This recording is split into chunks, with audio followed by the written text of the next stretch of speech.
Hi, I'm Brett Douglas. I teach TV productions and broadcasting here at Franklin Tech and Joplin High School.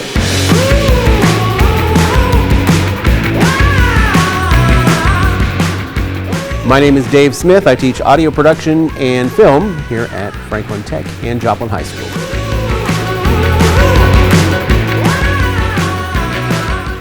I like TV productions because it gives me personally a creative outlet to make videos. It's fun with TV productions because every assignment is just your own little fun creation. Hills are alive with the sound of music.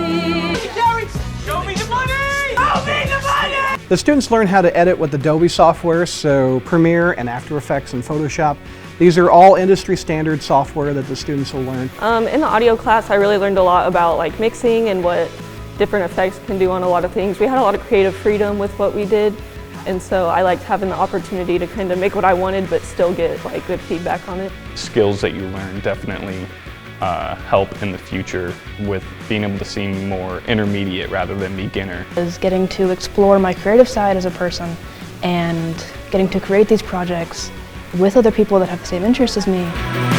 Well, we live in a world that is surrounded by video and audio all the time, and much of it is being done very, very poorly.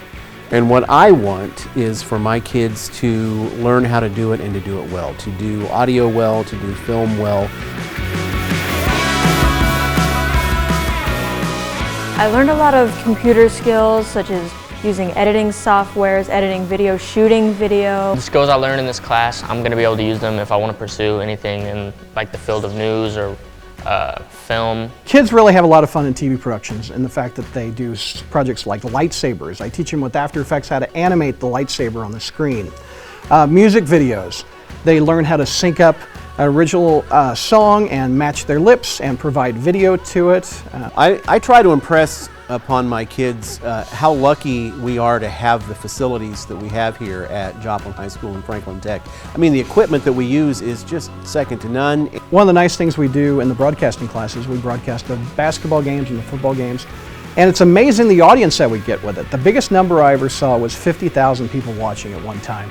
I had a person on one time, they were on a plane on an iPad, say, "Hey, I'm a Joplin Eagle. I'm watching on a tablet in the air, headed to the UK."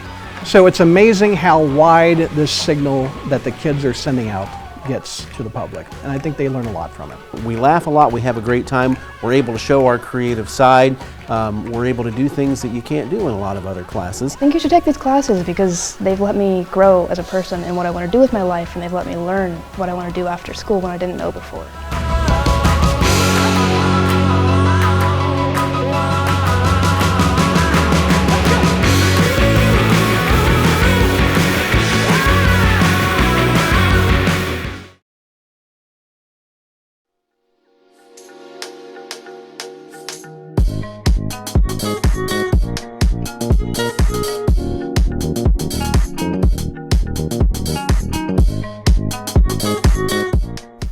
Welcome to Jhs Weekly. I'm Josiah Rizzo. And I'm Miles Griffith. Have you noticed a new giant school off of Main Street in Joplin? Yes. Yes, of course I have. You can't miss it. But have you been inside it? JHG's Andrew Myers takes us in for a look at the new Dover Hill Elementary School. Sitting above Landreth Park, past downtown Joplin, sits the brand new Dover Hill Elementary School. It officially opened in January and combined West Central and Columbia Elementary Schools into one. Holly Hasty is a kindergarten teacher at the new school and says the new campus has many advantages over her previous classroom. Moving here, we have brand new technology, much more space, more collaborative areas. It was hard to kind of find a place at West Central for an entire grade level to get together to do activities. Yara Ogandi is a 5th grader and is still adjusting to all the changes. Ever since we traded, we switched schools, the teachers have made more rules to do more stuff and keep it cleaner in the classrooms. It's been kind of weird because now there's lower grades. Brett Engel is the principal of Dover and has been splitting his time over the last few months at West Central and Columbia. Now he is happy everyone is under one new roof. I've been kind of over both buildings, you know, bouncing around between two buildings. It's been a lot of back and forth, a lot of feeling like you don't think you're getting everything done, but now that we're all under one roof, it's definitely been worth it. He also says the new additions are amazing to have. One of the big things is just the amount of space. West Central and Columbia were both built like in the 1920s, so the classrooms weren't much bigger than like my office. I mean, you know, 700-800 square feet. Now we've got huge classrooms, more in line with what the other schools have. We've got big music and art rooms, almost as big as like the middle schools. The school was paid for with a bond by Joplin voters back in 2020. The cost was estimated at more than $25 million. However, construction costs came in a bit under budget.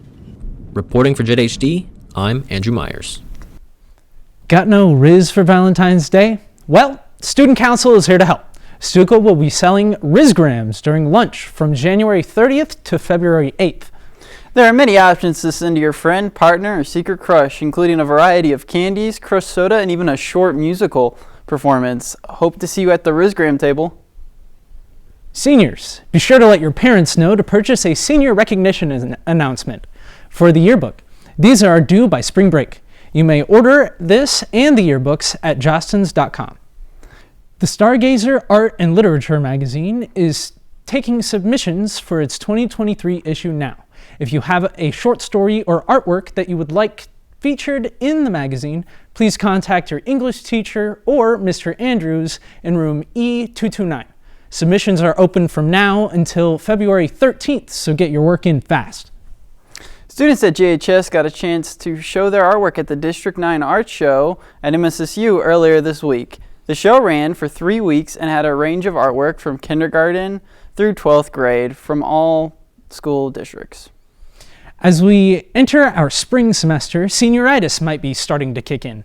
But JHD's reporter Alex Carson talks about how good attendance is not only a good thing for the student, but for the future of Joplin High School. You might have noticed this poster when walking through the halls here. It shows the attendance and passing percentage of each grade level. And as we all know, perfect attendance can be difficult. But it got me wondering about how attendance really is here at JHS and why it matters at all. Joplin High School Assistant Principal Shallie Lundeen says that although fall semester attendance fell short of reaching the goal, she has high hopes for the spring. Usually, spring semester is a little bit better than the fall semester. We had really good attendance in most aspects, but we still want to try to hit that 90% threshold, which means coming to school every day. Every day that you come to school, your percentage goes up for your attendance. Freshman Isaac Higley agrees that attendance at the school needs some improvement. I mean, it could be. A lot of people like to skip class. If they don't skip class, attendance would be better. The new poster in the C2 hallway is just one part of JHS's efforts towards increasing attendance. The school is also going to increase the amount and variety of rewards for those students that come to school. What we'd like to do is celebrate each month. So we're going to try to have incentive for kids each month that have perfect attendance. It might be some time away from class. It might be some snacks, things like that. Higley feels that the new incentives will encourage students to show up and stay in class. I mean, it gives students a good reason to have fun and get out of school for finals and stuff. Not only is good attendance beneficial for the student, but it's an important part of making sure that JHS keeps its nickname of being the greatest high school in the universe for years to come. Of course we want kids here, because the more they're here, the more they're engaged, the more that they're listening in class. But also it does play a role in the funding for schools. So it's called ADA, and it's one of those things that when kids don't come to school, it does affect not only their attendance, it affects the school's overall performance with the state. Lundeen says that the school is on track to hit that 90% attendance rate by the end of the year. Reporting for JHD, this is Alex Carson. This has been JHS Weekly. Thanks for watching.